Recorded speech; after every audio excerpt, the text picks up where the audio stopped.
Dios los bendiga, hermanos. Aquí estamos otra vez más tratando de estudiar la palabra según la gracia que hemos recibido y por gracia damos lo que hemos recibido y a Él sea la gloria y la honra.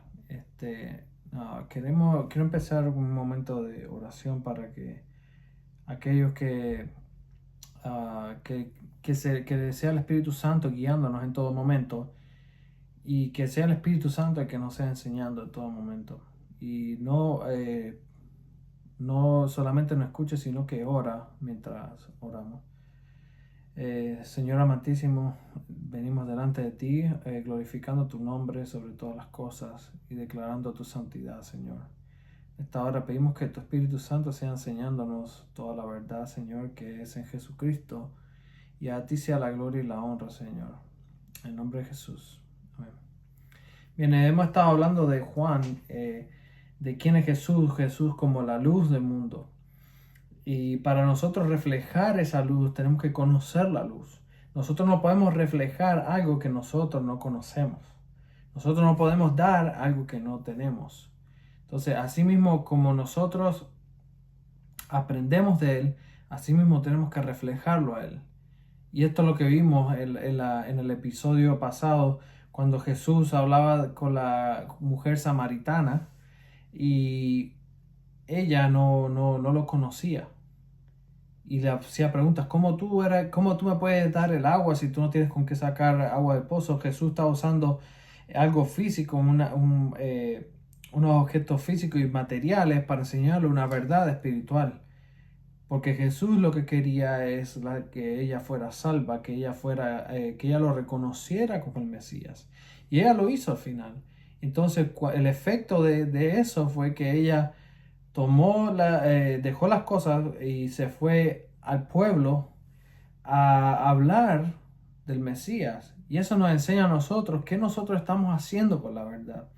Porque nada más si estamos acumulando conocimiento, no es bueno solamente acumular conocimiento, sino ponerlo en práctica y reflejar esa luz que hay en nosotros, si es que la luz está en nosotros. Porque ese es otro tema. A veces podemos creer que la luz está en nosotros y realmente no lo está. Y eso tenemos que tenerlo en nuestra mente, que tenemos que analizarnos constantemente si nosotros pertenecemos al Señor. En 2 Corintios 13:5 dice que nos probemos si estamos en la fe. A ver si realmente el trabajo de nuestro Señor Jesucristo ha traído fruto a nosotros, porque si no, realmente hay que cuestionarnos si esa fe que nosotros tenemos es verdadera, si está siendo puesta en práctica, o solamente podemos aclamar una religiosidad y que no sea fructífera. Entonces tenemos que analizarnos qué clase de fruto nuestra vida está trayendo en nuestra familia, en nuestra sociedad, en nuestro trabajo, qué diferencia nosotros estamos haciendo de acuerdo al Evangelio. Porque si no estamos haciendo ninguna, debemos cuestionarnos por qué no estamos trayendo frutos. Porque así mismo como dice el Salmo 1, que aquel que confía en el Señor será como árbol plantado junto a las aguas, que dará fruto. Entonces, si no estamos trayendo fruto, o el fruto que estamos trayendo no es el fruto del Espíritu, estamos trayendo frutos de otras cosas, de frutos de la carne, realmente, ¿en qué estamos creyendo? Eso es muy importante. El fruto de nosotros, de nuestra vida, tiene que ser juzgado constantemente y que el Espíritu Santo nos ayuda a discernir en todo ese tiempo. Y así Jesús le predicó, le dijo a la samaritana, yo soy el Mesías. Y ella creyó, y cuando fue al pueblo y ella testificó de la verdad, muchos creyeron, dice la palabra, y vinieron a donde él, y él pasó 2 días. 2 días pasó en Samaria predicando la verdad. Entonces vamos a leer que dice, ya no creemos porque ya creemos porque te hemos escuchado a ti y tú das testimonio de la verdad. Y la localización es muy importante porque donde Cristo estaba, a un lado tenía el monte Gerizim y el monte Ebal, que era el monte de la bendición y el monte de la maldición. En el medio tenía el pozo de Jacob, donde Jacob era que sacaba agua. Y entonces el agua viva que viene de la raíz de Jacob es nuestro Señor Jesucristo. ¿Y qué frutos nosotros estamos trayendo cuando bebemos de esa agua? Si es que estamos bebiendo de esa agua. Si es que pasamos más tiempo consumiendo cosas del mundo o el entretenimiento del mundo en vez de estar en la palabra del Señor. Eso es bien importante. ¿Con qué estamos alimentando? ¿Qué es lo que estamos consumiendo? Porque nosotros constantemente estamos consumiendo cosas, ya sea de un lado o del otro, aunque no nos demos cuenta. Estamos consumiendo las cosas del mundo, estamos consumiendo el entretenimiento del mundo, y asimismo, si nosotros consumimos el entretenimiento del mundo, vamos a pensar como el mundo. Pero si estamos constantemente en la palabra de Dios y inundar nuestra mente con la palabra de Dios, el resultado es pensar como Cristo.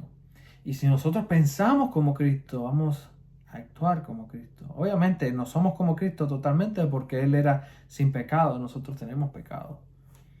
Pero asimismo debemos reflejar la luz que está en Él y necesitamos que el mundo vea esa luz.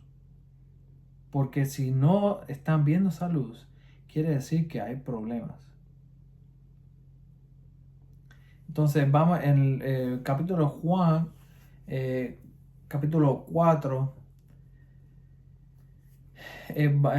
Voy un poquito para atrás de lo que estamos en el 37, porque en esto es la verdad y el dicho: uno es el que siembra y el otro es el que ciega.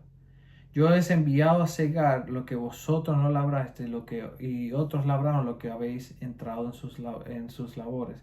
Y muchos de los samaritanos creyeron en aquella ciudad, creyeron en él por la palabra de la mujer, que daba testimonio diciendo: me dijo todo lo que he hecho. Y en cierta manera esta mujer también representa la iglesia como un cuerpo. La iglesia samaritana, o sea, fue a Samaria, fuera de Israel, a predicar al mundo. Y ella predicó de lo que ella vivió. Y no creo que Jesucristo nos esté llamando a todos a ser teólogos o expertos, pero sí nos está llamando a todos a testificar de la verdad.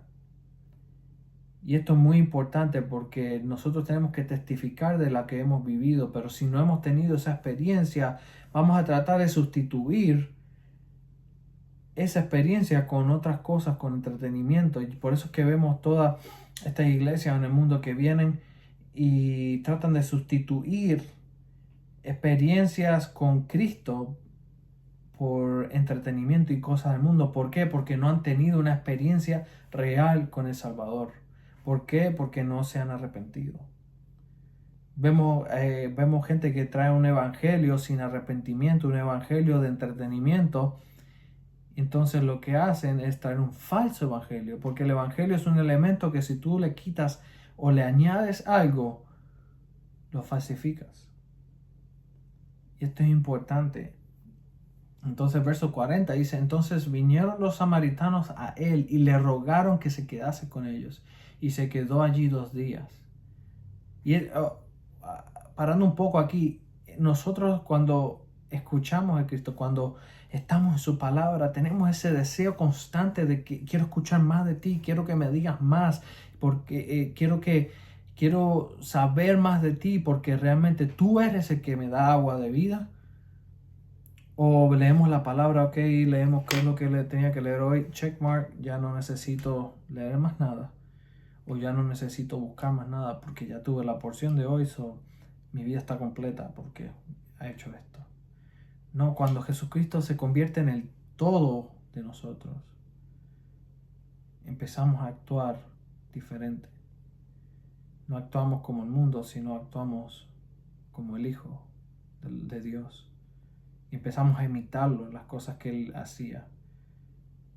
Y cuando Jesucristo viene, aquellos que lo reciben quieren que se quede con Él, pero aquellos que lo rechazan le dicen, vete de aquí, como cuando Él fue a Gadara. Decían, vete, vete. No, y cuando hacemos eso, cuando alguien rechaza a Jesucristo, lo que está llamando para su vida es juicio. Y ese juicio eterno.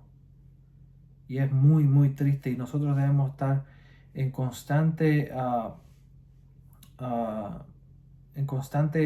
lamentación para cuando vemos gente en este estado. Tenemos que analizarlo, tenemos que orar por las personas que rechazan el Evangelio. Pero asimismo, la palabra también te dice que no le tires perlas a los cerdos. Aquellos que rechazan el Evangelio, tampoco debemos tirarle las perlas que es el Evangelio, aquellos que lo han rechazado. Y en el verso 41 dice, y creyeron muchos más por la palabra de él. Dice, creyeron muchos más porque por la palabra. Sabemos, él habló, él enseñó la palabra. Y si muchos creyeron por esto, por la palabra. Dice, la fe viene y viene por el oír de la palabra. No viene porque tenía lucecita, tenía un buen concierto ahí, una musiquita, empezó a hacer llamados y todos vinieron así quebrantados. No, él llamó, él llamó, él predicó, la mujer testificó y ellos vinieron y creyeron por la palabra. Que no podemos sustituir la palabra con absolutamente nada en este mundo. En el minuto que alguien sustituya la palabra con cualquier otra cosa, eso no es de Dios. ¿Por qué? Porque la palabra debe ser el centro, porque Cristo es la palabra. Y decía a la mujer, ya no creemos solamente por tu dicho, porque nosotros mismos hemos oído y sabemos que verdaderamente este es el Salvador del mundo, el Cristo. Él es lo que le está diciendo, Él es el que está salvando al mundo, Él es el Salvador del mundo, Él es el Mesías, Él es el ungido de Dios. Ya creemos. Entonces, el verso 43, vemos un cambio de dirección un poco y nos va a decir algo. Dice, 2 días después salió de allí y fue a Galilea. Porque Jesús mismo dio testimonio de que profeta no tiene honra en su propia tierra. Cuando vino a Galilea, los galileos le recibieron, habiendo visto todas las cosas que había hecho en Jerusalén en la fiesta, porque también ellos habían oído a la fiesta. Vino pues Jesús otra vez a Caná de Galilea, donde había convertido el agua en vino, y había en Capernaum un oficial del rey, cuyo hijo estaba enfermo. Cuando oyó a Jesús que había llegado a Judea, a Galilea, vino a él y le rogó que descendiese y sanase a su hijo, que estaba a punto de morir. Entonces Jesús le dijo, si no viereis señales y prodigios, no creéis. Y vemos el contraste que dice, ya creemos, o sea, cuando estaba en Samaria, creemos por la palabra. Pero cuando viene a Capernaum, no creen. Y Jesús le dice, ustedes no creen si no ven. No sé si estamos viendo la diferencia. Creer por la palabra o creer por el ver los milagros. En el verso 49 dice, el oficial del rey le dijo, Señor, desciende antes que mi hijo muera. Jesús le dijo, tu hijo vive. Y el hombre creyó la palabra que Jesús le dijo y se fue. El hombre creyó la palabra. Cuando ya él descendía, sus siervos salieron y a recibirle y le dieron nuevas diciendo, tu hijo vive. Entonces él le preguntó a qué hora había comenzado a estar mejor, y le dijeron, Ayer a las 7 le dejó la fiebre. El padre entonces entendió que aquella era la hora que Jesús había dicho, tu hijo vive, y él creyó, él con toda su casa. La segunda señal que hizo nuestro Señor Jesucristo. Qué importante es creer por la palabra y no por el ver. Dice que la generación perversa es la que busca por estas señales.